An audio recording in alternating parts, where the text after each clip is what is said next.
Top aides will gather to create a battle plan on how to counter potentially damaging fallout from the publication of Endgame, which saw two major royals named as having remarked on the potential skin color of the Duke and Duchess of Sussex's firstborn Prince Archie prior to his birth.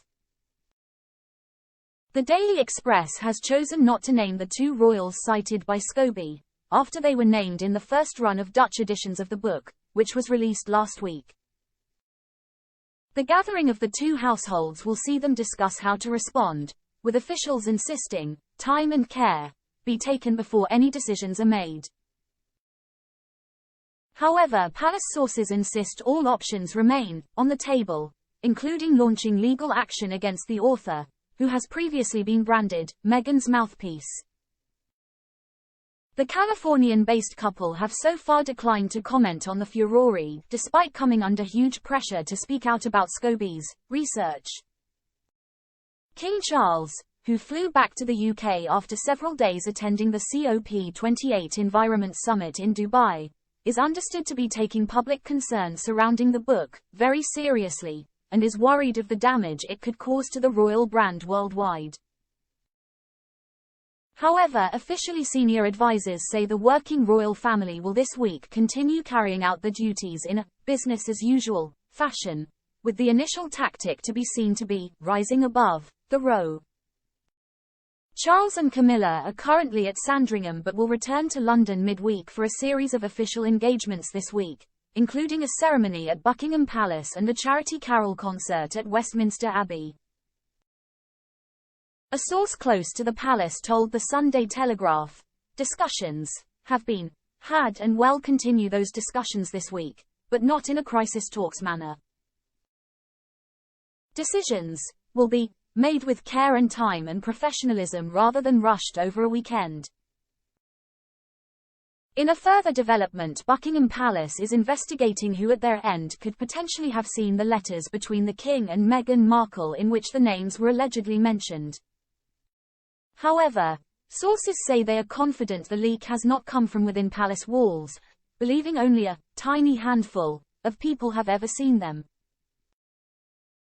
Scobie has meanwhile attempted to distance himself from the Sussexes, writing on X, formerly Twitter, "I'm not Meg's pal." Friends of the Duchess of Sussex, who allegedly wrote down the names of the two family members in letters to King Charles, have insisted to that she never intended for them to be publicly identified. They insist that the contents of the letters were not leaked to Mr. Scobie by anyone in her camp. But one source close to the royal family has now called on Harry and Meghan to speak out publicly on the issue. Become an Express Premium member. Support fearless journalism. Read the Daily Express online. Advert free. Get super fast page loading. Start 30-day free trial. They said. For the couple that talked about death by 1,000 no comments, the silence at this point is deafening. Another insider added that the decision not to respond was interesting, given the Sussexes' previous complaints about not being supported against negative press stories.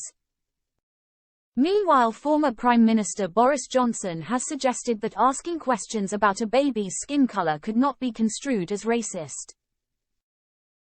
He said, "To ask such questions, in anticipation of a happy event, is simple human nature. It is one of the greatest joys and mysteries of life that we have no real idea, in utero, what our children will look like." That, I expect, was exactly the kind of ruminative debate that the so-called royal racist was having.